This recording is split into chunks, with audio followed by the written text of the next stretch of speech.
Saudaraku, sekali lagi shalom. Sangat senang menyapa saudara kembali di hari yang baru, harinya Tuhan.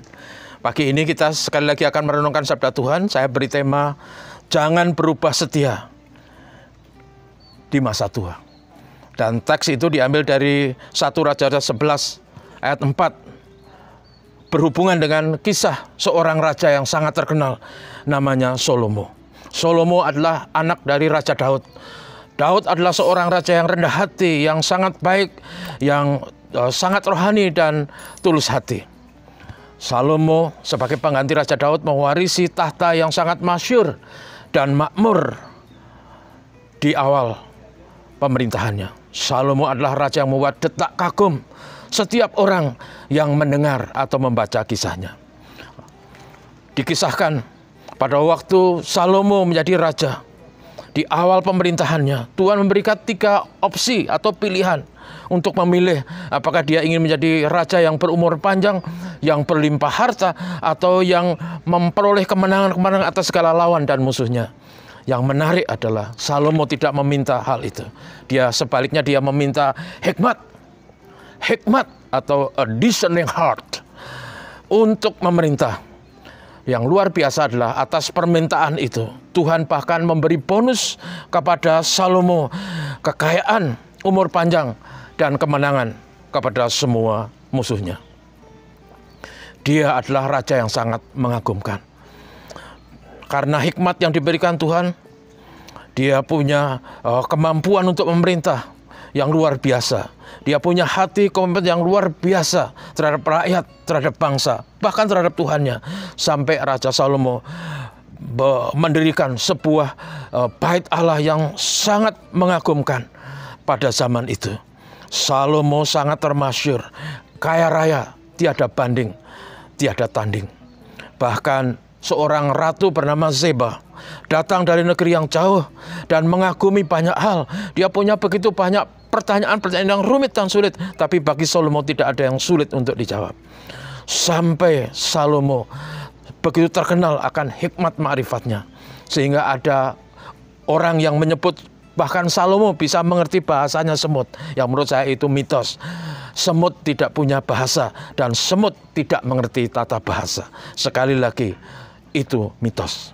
Tapi saudara, yang benar adalah bahwa Salomo adalah seorang raja yang hikmatnya luar biasa. Kisah bagaimana dia memerintah sangat luar biasa.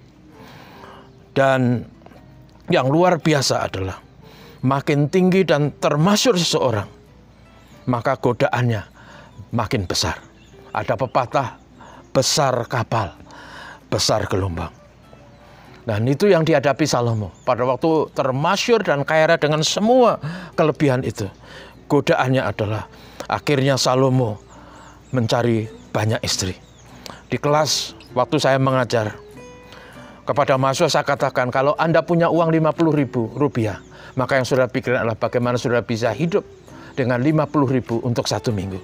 Tapi kalau saudara punya 50 juta, maka yang saudara pikirkan bukan makanan. Yang saudara pikirkan adalah bagaimana saudara dapat pacar, bagaimana saudara pergi piknik, dan mungkin bagaimana saudara bisa beli motor yang ideal bagi saudara.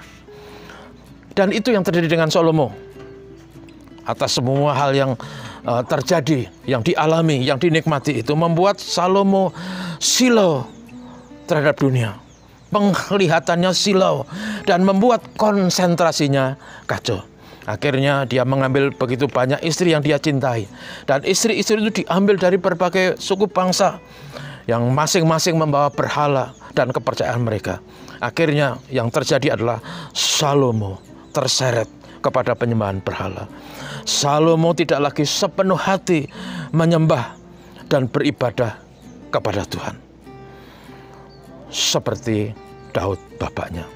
Dan saudara, yang menyedihkan dari kisah ini adalah bahwa situasi itu terjadi justru di masa tuanya. Mestinya makin tua seorang, dia makin bijak, makin matang dalam bersikap, makin sungguh-sungguh mengasihi dan mengabdi kepada Tuhan.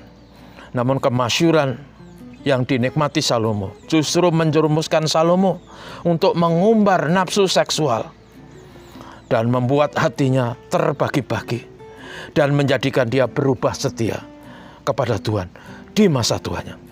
Saudaraku kasih, menurut saya ini adalah sebuah petaka. Karena Salomo memulai dengan sangat baik, tapi mengakhiri dengan amat buruk. Mengawali dengan perkenan Tuhan, tetapi mengakhiri dengan mengecewakan hati Tuhan. Saudaraku, dalam perjalanan hidup kita, sulit atau senang, yang harus kita ingat supaya hidup kita makin tua, makin bijak. Hidup kita makin tua, makin mengenal Tuhan, makin mengasihi Tuhan, makin memberikan dedikasi kita kepada Tuhan. Jangan sampai kita menjadi silau terhadap dunia. Kiranya kita harus taat terus kepada sabda Tuhan dan minta tuntunan Roh Kudus supaya kita tidak menjadi silau terhadap dunia, dan supaya kita menjadi orang yang setia dan tidak pernah berubah setia bahkan di masa tua kita. Kiranya Tuhan memberkati kita, dan ini menjadi renungan, awas-awasan bagi kita supaya kita didapati setia di mata Tuhan. Saudaraku, mari kita berdoa. Terpujilah namamu Tuhan. Kami bersyukur untuk firman Tuhan yang kami dengar, kisah yang menyedihkan dari seorang raja bernama Salomo. Yang menyedihkan adalah dia memulai dengan sangat baik, tapi dia mengakhiri dengan sangat buruk. Dalam hidup iman kami, dalam hidup keluarga kami rindu mengawali dengan baik dan mengakhiri dengan baik. Bahkan kalau ada di antara kami yang mengawali kurang baik, dia tetap akan bisa mengakhiri dengan baik. Menolong kami, menolong keluarga kami, menolong gereja Tuhan, dan juga menolong negeri kami, supaya negeri kami diberkati. Ekonomi dipulihkan, persoalan COVID-19 diselesaikan. Berkatilah pemerintah Indonesia, berkatilah bangsa Indonesia. Ya Tuhan Bapa Surgawi, ini doa kami dalam nama Yesus. Haleluya. Amin. Terima kasih, Tuhan berkati.